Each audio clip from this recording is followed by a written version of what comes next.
Hi, welcome to Textile Update. I'm Gwendolyn Hustvedt, and I can't believe when I made a video the other day talking about my favorite books about wool, I totally forgot these other two books that I now have to talk to you about. Well, they're kind of a separate category. The first two books I talked to you about are kind of general books about wool. These are books very specifically about wool related to Europe and the North Atlantic. So the first book is this one called In the Footsteps of Sheep. I'm borrowing this book, but I think I'm going to buy my own. It's by Schoolhouse Press, and there's the ISBN number if you want to write that down.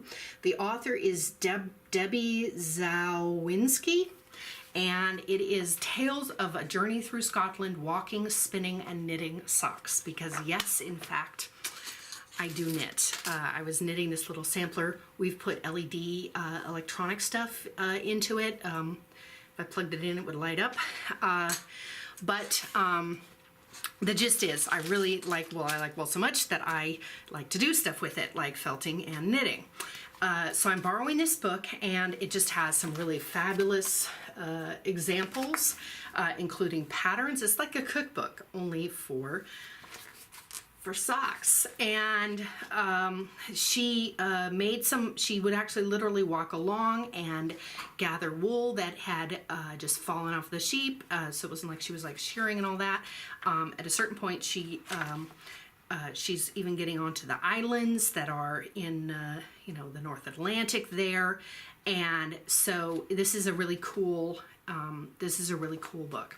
I was in Scotland recently visiting colleagues at Heriot-Watt University, working to set up to get some of our students to be able to go over there for their textile summer programs. I want to be able to go too, in order to use their fancy machines. At any rate, then a colleague just loaned me this article, this is just about the Faroe Islands. It's not about wool at all. But Faroe Islands, I have a calendar from the Faroe Islands. I hosted a young man who came to live with us for a year from the Faroe Islands, and since then I've been to the Faroes a couple of times, chock full of wool, more sheep than people, and this little knitted sampler I just showed you, that's wool from the Faroe Islands. I've done a little bit of research with them, and I would love to do a study tour where I take textile students with me to the Faroe Islands, and we shear sheep and do all kinds of fun stuff. While I was in the Faroe Islands, I got another book that I'm really enjoying. This one is called Wools of Europe. There's the subtitle. This is a specialty book. I'm not sure if you can get it on eBay. La Passion de la Laine, The Passion for Wool, Today and Tomorrow. And it has a section for all sorts of different countries, right? And they just gather different people. So there's a little bit about Switzerland. They gather different people to talk about the wool from their area. So my friend Olga Biskupto, who is a spinner in the Faroe Islands, she contributed. Let's see if I can find her page here. So for example, there's her details right there, and she contributed information for this page right there about the Faroe Islands, Faroese sheep. Anyways, so those are two books about wool. I can't believe I forgot, but I'm not...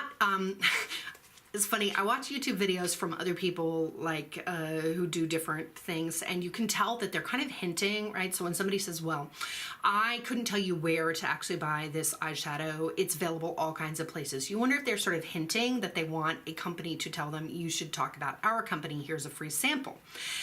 So I'm not saying send me wool books. I'm saying wool books are great, and I am happy to buy them if you tell me which books you recommend. So if you're one of my students, then thank you for watching. If you're just a random person who loves wool, then put some comments that tell me the names of some other great books about wool that I should be purchasing for my library. Super.